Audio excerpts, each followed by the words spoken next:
This is the Crowdsourced Ozone Pollution Study. Ground-level ozone pollution causes breathing difficulty and premature death. During the quarantine, ozone pollution has fallen to record lows. Air is cleaner than ever. But when the quarantine ends and ozone pollution returns, you will be ready, because you will have your own data from this experiment. Keep your clean air when the quarantine ends. Fight back with science. Crunchy Case is here to help. Okay, this is the stuff you're going to need for this experiment. The most important thing is a bag of rubber bands. This is a new bag. If you have a bunch of old rubber bands sitting around, those probably are not going to work. They need to be relatively new so that they're still nice and stretchy and not cracked. So you're going to need rubber bands. That's where all the science happens, right there. You're going to need some thumbtacks. You'll need a couple pieces of paper. You'll need a pen. You don't have to have a couple pieces of cardboard, but it helps if you don't want to put thumbtacks in your walls, or if on the outside of your house you can't easily put thumbtacks in. You'll need 2 empty water bottles. Now I have the little ones here. You can use the bigger ones, but sometimes they're too heavy and the rubber band breaks too quickly. So if they're about this size, these are 8 fluid ounces. So that's, let's see, approximately, we have there 237 milliliters. Whatever you do, make sure, number one, they don't have too many dents in it, because that's going to affect the amount of water that goes in it. Number two, make sure they're exactly the same. So here's a ruler. This comes in inches and centimeters. Here's our supplies list. While I'm writing out the supplies list for this experiment, if you don't have any cardboard sitting around, you can just tape your data sheets directly to the wall and then use your thumbtack to hang up the rubber bands. So you don't have to have the cardboard if you can't find it. It just kind of makes things easier sometimes. They have to be the same. That's critical. You'll need some tape. Just regular cello tape will do. All right. We just want to make sure that it doesn't move, that our gauge paper doesn't move. This is going to be our gauge paper, by the way.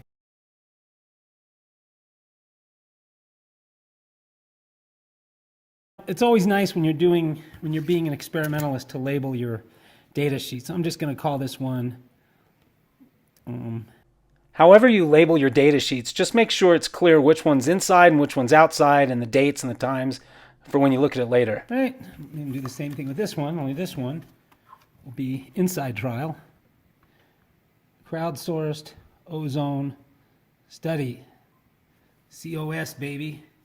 Go into your little bag of rubber bands. You need to find 2 rubber bands that are exactly the same length, same color. So these are the ones I'm using. Okay. Now what matters here is if your rubber is too thick, you can't see the effects of the ozone on it. It takes longer. If it's thin enough, it's more sensitive to the ozone. I'm going to set aside these for right now. Okay. Now take your 2 water bottles. Now this part's kind of important. So let's see, I'm going to have it setting on a... You want it to go all the way to the top.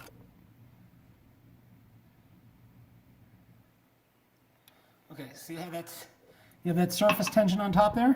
All right. So now, take your rubber band, put the top on. Try not to move it, try not to squeeze the sides. As you put it on, a little bit will pull out. Okay, now I'm going to wrap the rubber band around like that. Pull it just a little tight. And then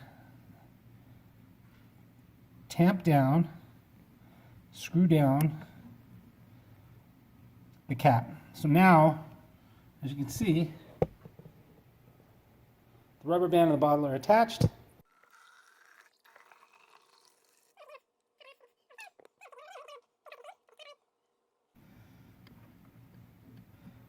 There we go.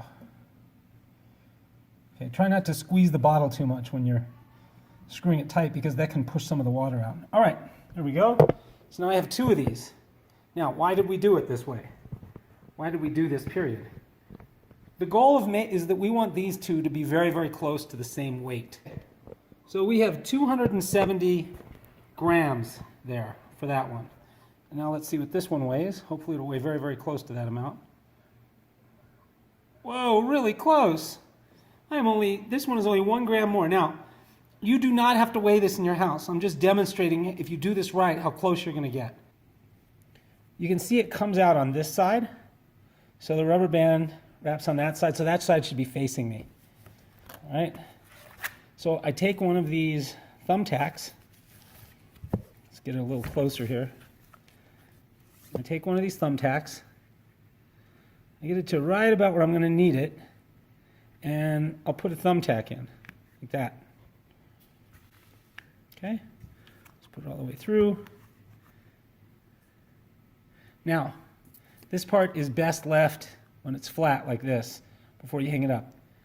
Just pull it out so it's just about to stretch, but it's not quite stretching. This is a real rough estimate, but you got to do your best.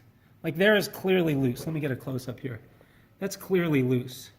That is clearly too tight. Right around right there. And now you draw a little line, preferably on both sides, looking straight down at it. See? Little line looking straight down at it, aligned with the top of the label, because that's your vernier edge for your gauge. And then I'm going to mark it. So we'll say not uncompressed, unextended. There we go. Unextended. Okay? See, unextended. And we'll do the same for the other one. You might notice I have different color thumbtacks. Oh my goodness, my experimental technique is horrible. I have different colored thumbtacks. Again, let's make sure that we can see the rubber band on this side, because if you put it on this side, it has a different tension on the rubber band, which you want to try to avoid. When I put this up for one trial, the thumbtack flew out because the rubber band tension on the thumbtack was too high for the cardboard to hold it. So if that happens, you can just push the thumbtack all the way through into the wall, and that should hold the rubber band in the bottle. One thing that's important is to avoid parallax error. When you look down on it, look straight down like that. Don't look off to the side or over here, because when you look straight down, you avoid what's called parallax error. Don't get too stressed about the parallax. There's always going to be a little bit. It's hard to get very precise, but as you take a lot of measurements, the inaccuracies tend to even out. Let's take the outside trial, and that would be this one. And we're going to go put it outside.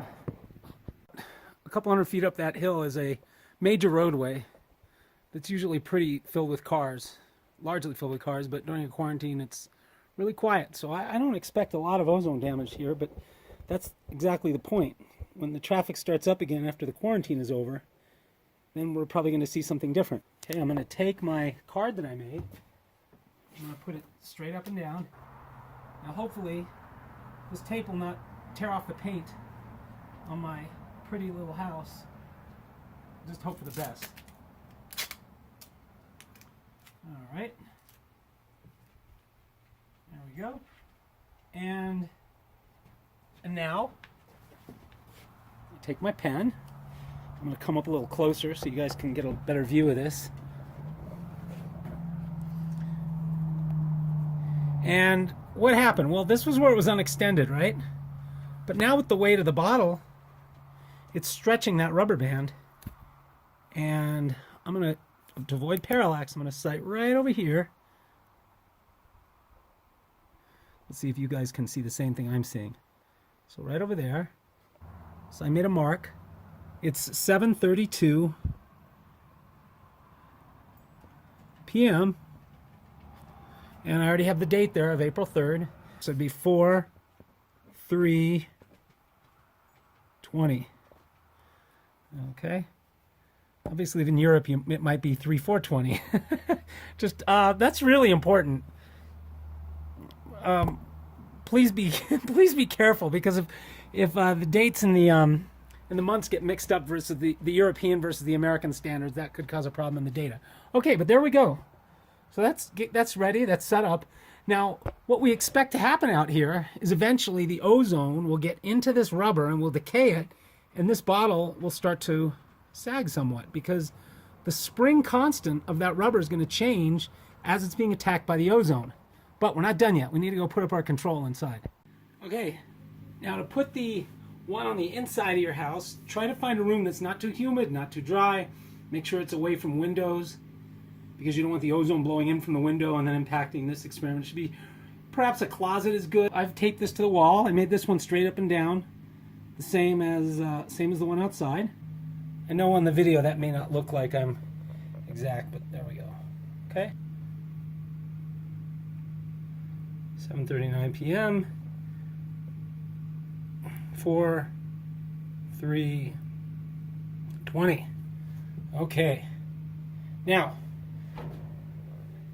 as the one outside either droops or doesn't droop depending on the ozone, this one, as I've found, remains relatively constant. There is a very slow aging to this rubber band from it drying out in the air, or there might be some other contaminants in the house, and as the rubber gets old it starts to lose some of its elasticity, but it's nowhere near as fast as the one exposed to the ozone pollution.